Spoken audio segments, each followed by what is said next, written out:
We ate at over 20 restaurants, grabbed drinks from more than a dozen bars, watched every show, and even tried the controversial infinite balconies during our 10 days on Star of the Seas. From dining that exceeded expectations to the activities that fell short, we're sharing what's really like on board the world's largest cruise ship to help you decide if it's worth the premium price. Up next.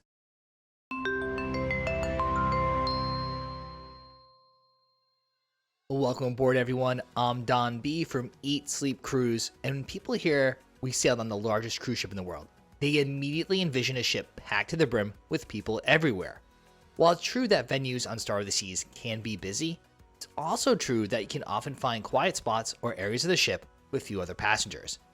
Yes, the hideaway adults-only space aft on Deck 15 is too small for a ship of this size.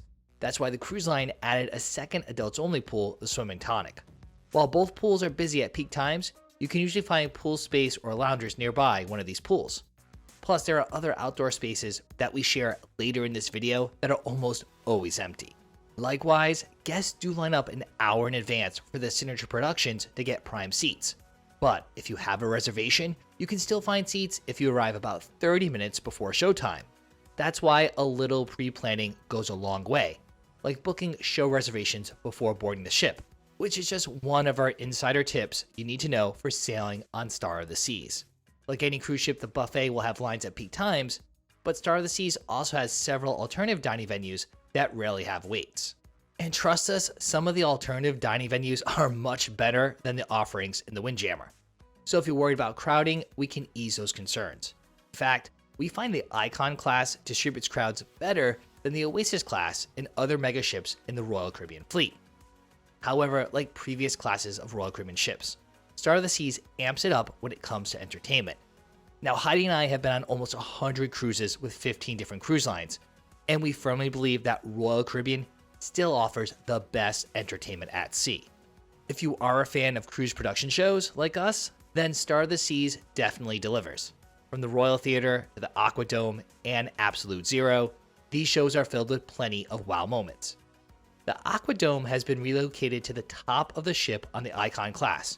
Star of the Seas features Torque. This intense production combines high divers, synchronized swimmers, dancers, and aerial artists under a digitally enhanced dome for a one-of-a-kind spectacle. The dome technology adds a layer of immersion that you don't find in the Aqua Theater on the Oasis class ships. Rain is no longer a concern either, since the entire theater is enclosed.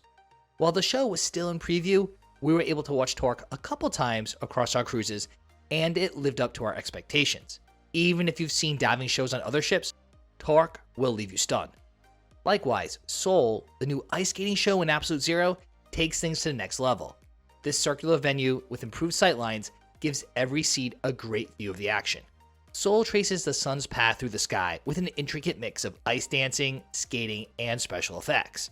The set pieces are inspired by some of the hottest locales in the world, featuring the largest ice skating cast in the fleet. Admittedly, Soul starts off a bit slow, but you need to stick around until the end because the ice skating trick performers pull off some extreme stunts that you won't see in any other Royal Caribbean ice show. While Icon of the Seas wows audiences with The Wizard of Oz, Star of the Seas brings Back to the Future the musical to the seas in the Royal Theater. This Broadway adaptation taps into serious 80s nostalgia and delivers all the movie magic you remember. Fans of the movie, like me, will certainly not want to miss this high-energy production. Marty McFly and Doc Brown come to life in this brand new Royal Caribbean show featuring the largest orchestra at sea. This adaptation captures the original film's heart, complete with special effects that only Royal Caribbean could pull off. Expect immersive effects that make you feel like part of the story, complete with a DeLorean flying through the air. Now located on Deck 6 in the heart of the Royal Promenade, Royal Caribbean's comedy club, The Attic, feels more spacious and accessible than previous iteration. Comedy shows run multiple times throughout the cruise, with featured comedians rotating through different time slots. These shows require reservations, but standby lines are available if you're unable to secure a spot for a particular showtime. You can also rock out at signature concerts in the music hall. From Journey tribute bands to the Star of the Sea show band, this is the place for those who like power chords and rock ballads. Yes, there's a lot to do both day and night on Star of the Seas. Even though we were on the ship for a total of 10 days, we still weren't able to get to everything. The activity staff hosts a variety of typical cruise events.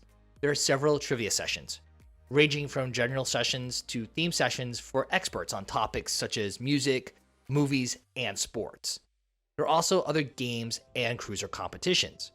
From Name That Tune to 60 Seconds or Less, cruisers go head-to-head with each other in fun challenges to win prizes and earn bragging rights. There are also regular karaoke sessions held in Spotlight Karaoke. Additionally, you can try a look at bingo, or utilize the slot machines and table games in the casino. Make sure to check the open times, as the casino is closed when docked in most sports of call. Sports challenges and bag-o tournaments also occurred throughout the day. Cruisers could learn some new dance moves or even join a running club for some companionship while jogging around the track. The fitness center is open from 6 a.m. to 9 p.m. daily. Here you'll find a variety of cardio machines, free weights, weight machines, and other equipment for all types of workouts. There are also group fitness classes. From yoga to spin, there are a variety of ways to work up a sweat. For an extra fee, you can even enjoy the Vitality Spa's thermal suite, or book a variety of treatments like massages or salon services. On most nights, you'll find a Royal Caribbean party somewhere on the ship. There's a Hush Silent party in the Royal Promenade. Or you can show off your dance moves at the Resolution party in Absolute Zero. New to Star of the Seas is Millennium Mania, focusing on all things Y2K. So say goodbye to the 70s party and hello to a new excuse to play a variety of music from the late 90s and early 2000s. There's also the new Let's Dance party, featuring songs like the Macarena and YMCA. While the entertainment is new on Star of the Seas, you'll find all the same bars and lounges on this ship as you do her sister ship, Icon of the Seas. These include all the Royal Caribbean favorites, plus 10 completely new concepts that Royal Caribbean introduced with the Icon class. Perhaps the best part? Drink prices are consistent with the rest of the fleet, and most specialty cocktails are included in Royal Caribbean's deluxe beverage package. The redesigned 2-story Royal Promenade hosts several standout venues that capitalize on the more open and airy design. Perhaps our favorite is the 1400 Lobby Bar. This bar serves as a sophisticated anchor with signature cocktails inspired by different Royal Caribbean ship classes.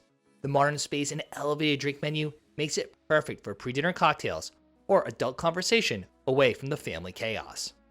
Another fan favorite, Dueling Pianos, is consistently the most popular nighttime spot. 2 talented performers take requests and keep the energy high with sing-along classics. Arrive early for seats or enjoy the show from the promenade since the venue is open to the walkway. The Schooner Bar overlooks the promenade from Deck 6 with live piano music and an updated cocktail menu.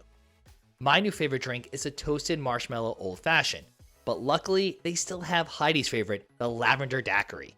Boleros keeps the Latin music and dancing alive across the way, and the Thorn and Thistle pub delivers a classic English atmosphere with ales, lagers, and acoustic guitar music. You can also enjoy a brew alongside your favorite sports game at Playmakers.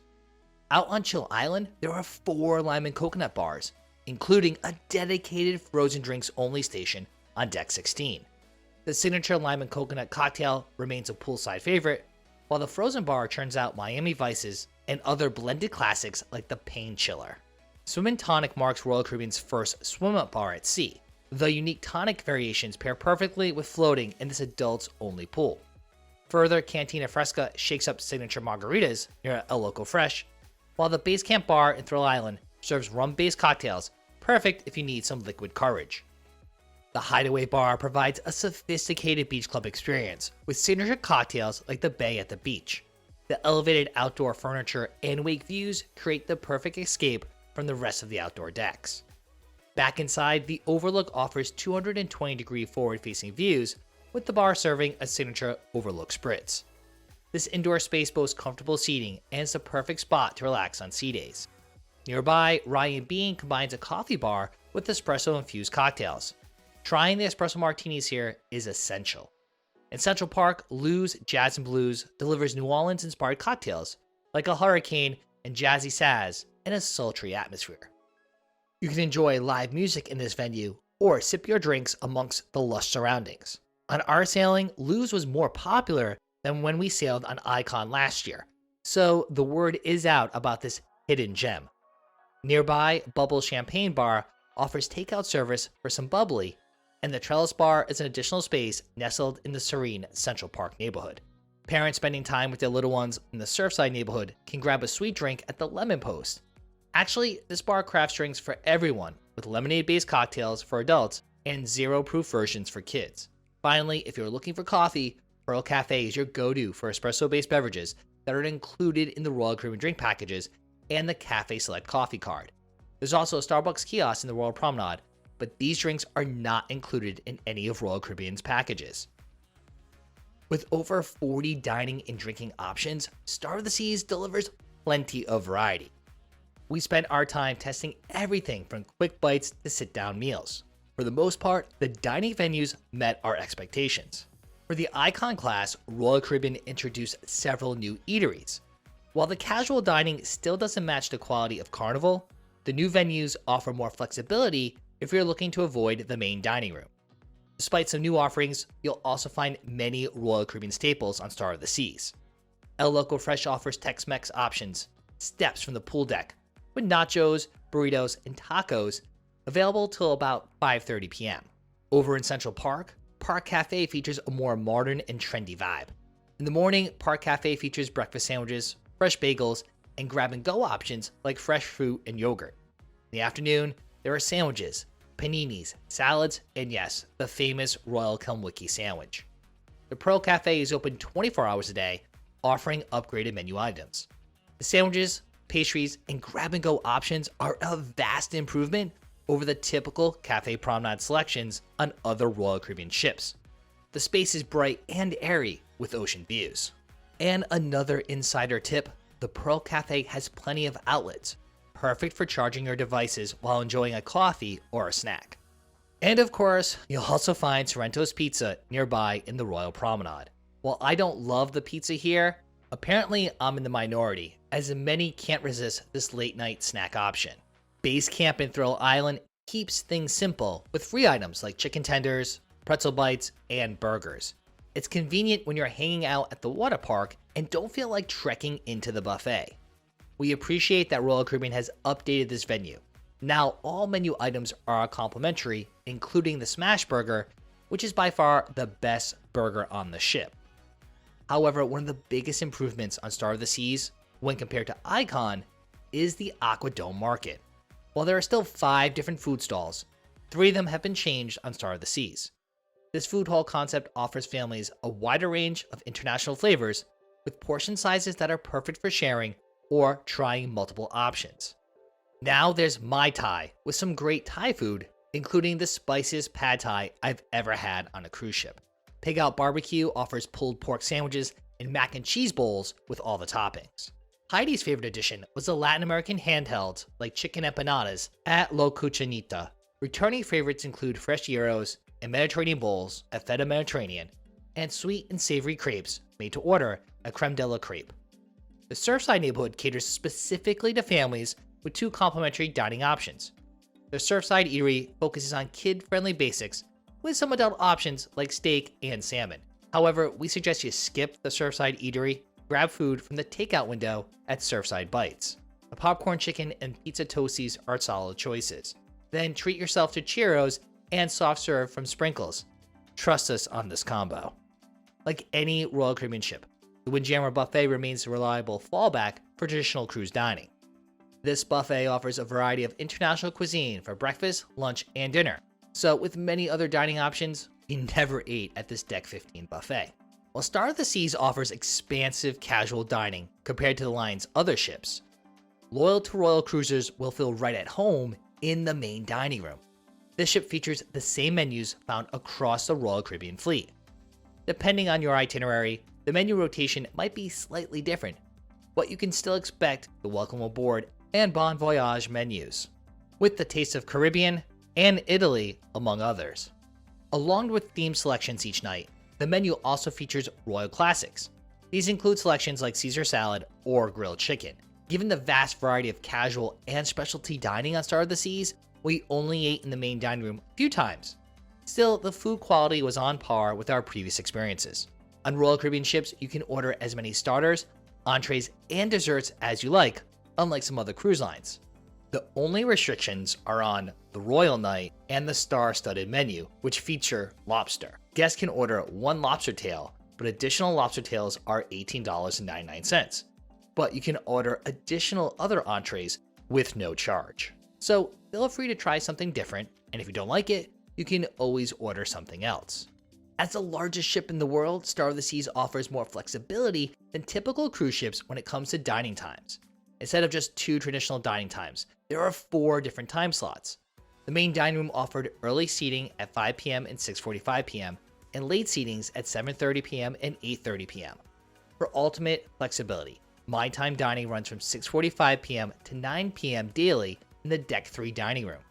Guests can make reservations for times within that window pre-cruise or once on board.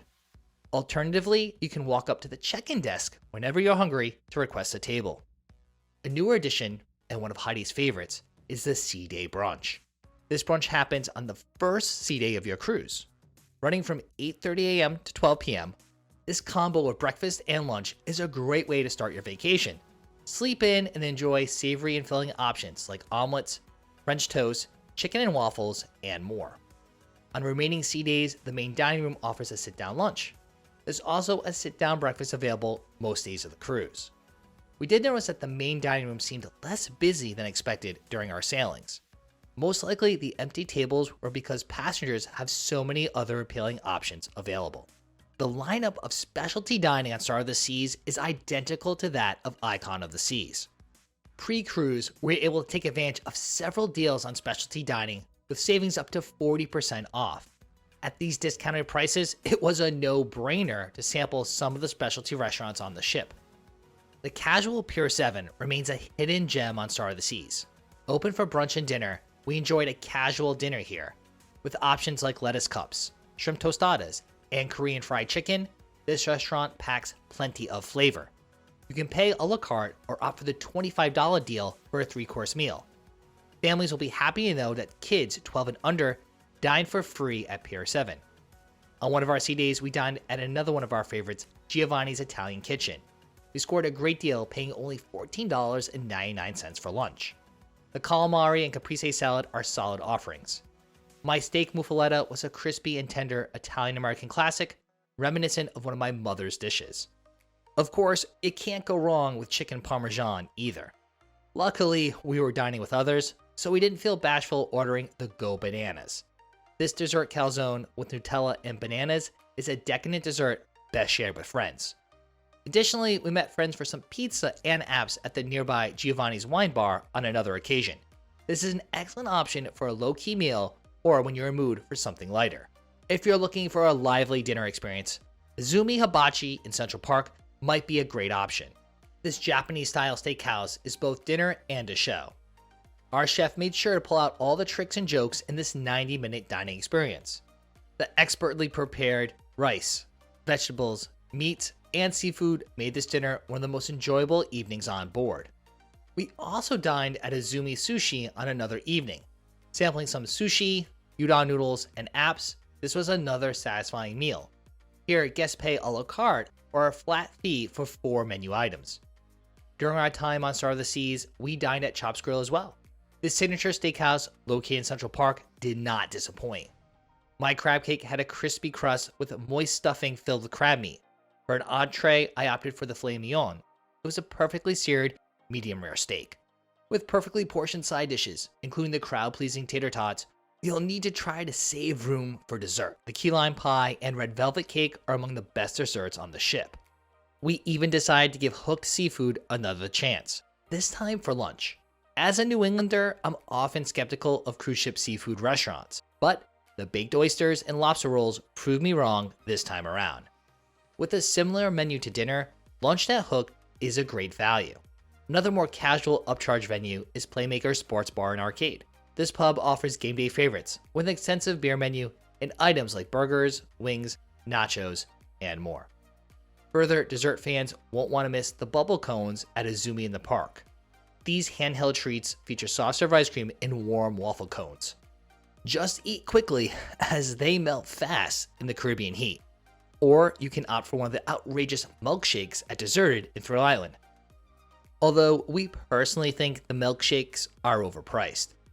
The only change in specialty dining on Star of the Seas is the Supper Club. On Star of the Seas, the Lincoln Park Supper Club replaces the Empire Supper Club. This upscale experience offers a similar vibe, but instead of New York, the focus is on Chicago's Golden Age. Located off Central Park, the elegant evening combines cuisine, cocktails, and live music in an intimate space. With Heidi's picky palate and the $200 price tag per person, this is the only venue on Star of the Seas we didn't try. Unlike most Royal Caribbean cruise ships that offer one pool deck, Star of the Seas has pools located on 5 different decks. Most of the main pools are located on decks 15 to 17. By dispersing the crowds, no one area becomes overly busy. So even though this is the largest ship in the world, you can find pool space at all hours of the day. Just keep in mind, as we mentioned earlier, that some pools are more popular than others. If you sailed on Icon of the Seas, then the pools are essentially the same on Star of the Seas, although Royal Caribbean did make some changes to Surfside neighborhood. To help draw families with slightly older kids, the Splashaway Bay and the nearby pool were redesigned. On Icon of the Seas, Royal Caribbean originally created the Water's Edge pool for parents, which was separate from the nearby splash pad for kids. However, the cruise line realized that this pool simply became an extension of the family area. Thus, the Water's Edge pool now blends with Splashaway Bay so families can enjoy the spaces together. Splashaway Bay still includes fountains, water cannons, and smaller slides, which are perfect for younger children. There's even Baby Bay, a separate space designed specifically for the youngest cruisers. Up on deck 17, there's Cloud 17, with its infinity edge pool, plenty of comfy padded loungers, and beautiful ocean backdrops. While the pool is small, it tends to be quieter here than the main pool deck below. It also has a lime and coconut bar just a few feet from the water. On deck 16, there's the Swim and Tonic, Royal Caribbean's first swim-up bar at sea. Right now, the Swim and Tonic is adults only on Star of the Seas, but it can get quite crowded, especially on sea days. So if you want to spend your day lounging in this pool, we recommend getting up there early, or you can rent one of the nearby casitas for guaranteed seats and some shade. Only accessible from deck 16, the Hideaway is the original adults-only pool on the Icon class. Tucked away on deck 15, the Hideaway features the first suspended infinity pool at sea, cantilevered 135 feet above the ocean. This adults-only pool offers amazing 180-degree ocean views. This completely aft-located space also features plenty of terrace seating, day beds you can rent for an extra fee, whirlpools, and as we already mentioned, a dedicated bar. The whole area has a real beach club vibe, with a sophisticated atmosphere that feels like you're in an upscale resort rather than on a cruise ship, though it does lack shade. The Royal Bay pool on deck 15 is the most expansive pool at sea and has plenty of surrounding and in-pool seating options. The Royal Bay pool comes closest to what you would consider as a traditional main pool on most cruise ships. Surprisingly, with all the other pool options on Star of the Seas, this pool never seemed all that crowded. Across the way, port side of deck 15, is the Cove pool. As the name implies, this pool is mostly secluded, with most of the loungers in the shade. Though similar to Cloud 17 pool, the Cove pool is rather small as well. All of these above-mentioned pools are complimentary for guests, including the adults-only ones. Finally, guests staying in certain suite categories have access to an additional private pool in Whirlpool on deck 18. This Grove Sun deck is a 2-story space with a variety of loungers and seating options, not to mention there's also a private bar and poolside tapas.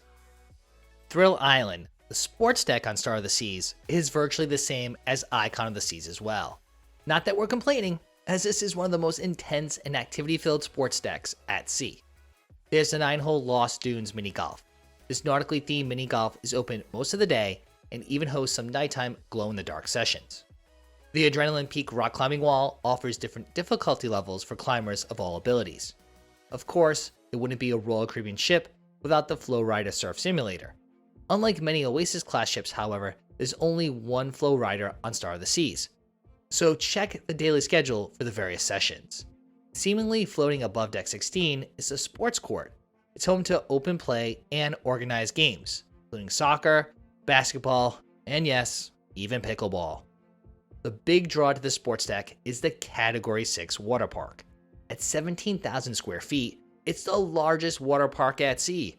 Comprised of 5 unique attractions and 6 slides, the water park is designed for tweens and adults. Most slides have a minimum height requirement of at least 48 inches, even the family slides. So if you have younger kids who don't meet the height requirements, they might be disappointed. So be sure to manage expectations ahead of time. The pressure drop and frightening bowl are the body slides. These are the most intense, so be prepared. You need to be at least 52 inches tall for these slides. However, note, on both Icon of the Seas and Star of the Seas, the frightening bowl is temporarily closed. Storm Chasers are the dual mat racing slides, where you can race against family and friends, and you need to be 48 inches tall for these. The Hurricane Hunter and Storm Surge are the family raft slides that fit multiple people. However, everyone needs to be at least 48 inches tall. For a cruise ship, all of these slides pack some serious speed and are a lot of fun. Even if you don't have kids, you'll probably want to test out this water park. To minimize waiting, consider staying on board one day at a port. I was able to ride all the slides, some multiple times, in about an hour. Or head to the park right when it opens, or later in the day for lower wait times. While most of the activities in Thrill Island are complimentary, the Crown's Edge is an upcharge. This ropes course, including a thrilling zip line over the edge of the ship, does have a starting price of $35 per person. We would suggest you skip it since it's not as thrilling as some ropes courses on competitor cruise lines. We stayed in 2 different stateroom categories across our 3 separate cruises on Star of the Seas. The more typical option for us was the Ocean View balcony stateroom. This room was identical to the accommodations we stayed in on Icon of the Seas last year in terms of layout, size, and decor. Measuring 204 square feet with an approximately 50 square foot balcony, these cabins offer plenty of features for modern cruisers. We love the extra power outlets and USB connections throughout the room, not only at the desk and near the bed, but also near the television. The Ocean View balcony room on Star of the Seas offers adequate storage as well. The smaller section of the closet includes a full-length clothes bar, making it easy for Heidi to hang her dresses. The other section features a clothes bar on top with storage cubes below. We liked having the cubes to keep our shoes organized, but we could have done without the screeching sound the wire baskets make when sliding them. If you need additional storage, there are shelves hidden behind the full-length mirror and some drawers at the desk. There are even more small shelves near the television for storing things like electronics or water bottles. Talk about using every square inch of space in the room. The rest of the room's features are pretty standard. The love seat was large enough for 2 of us to work at the same time, and the desk was average size, complete with a chair instead of a stool. Our Royal King bed was positioned closer to the balcony on the forward wall facing aft. We never had any issues falling asleep each night after a long day of exploring everything on Star of the Seas. While still the typical cruise ship sized bathrooms, we appreciated the modern finishes and shower design. The shower features a small seat on one end with shelves for storing towels above, similar to the design found in many hotels. Even though we were traveling with 3 weeks worth of clothes and gear, we were able to unpack and organize everything with some cabin hacks. Among our go-to items is an over-the-door shoe organizer. Here we store smaller accessories, toiletries, and the like so we don't clutter a valuable counter space. Now, during our first look at Star of the Seas, Royal Caribbean hosted us in an infinite Ocean View balcony stateroom. Measuring 250 square feet, the stateroom includes what the cruise line refers to as an expanded living area. Similar to the design of Celebrity Edge class, instead of having a dedicated outdoor space, these cabins feature additional indoor space with seating and a window that opens. These cabins do not have the typical sliding door to exit the room entirely onto a dedicated outdoor balcony. Instead, these rooms transition with the push of a button, essentially turning the entire space into a balcony. While we can see the pros of this cabin option, like more space and additional seating options, we personally prefer a traditional balcony. I like the ability to sit outside on the balcony in the afternoon, while Heidi stays in the air-conditioned cabin. Additionally, with the stateroom category, the air conditioning shuts off when you open the infinite balcony. Now, the category cabin you choose will actually be the main driver of the total cost of your cruise, but it's not the only factor to consider when budgeting for your Royal Caribbean cruise. So, lucky for you, right here on YouTube, we have a brand new look of how much it really costs to take a Royal Caribbean cruise. In that video, we break down all the inclusions, as well as all the additional costs a cruise line doesn't tell you about. That way, you can budget appropriately for your next cruise, and you don't return home with sticker shock.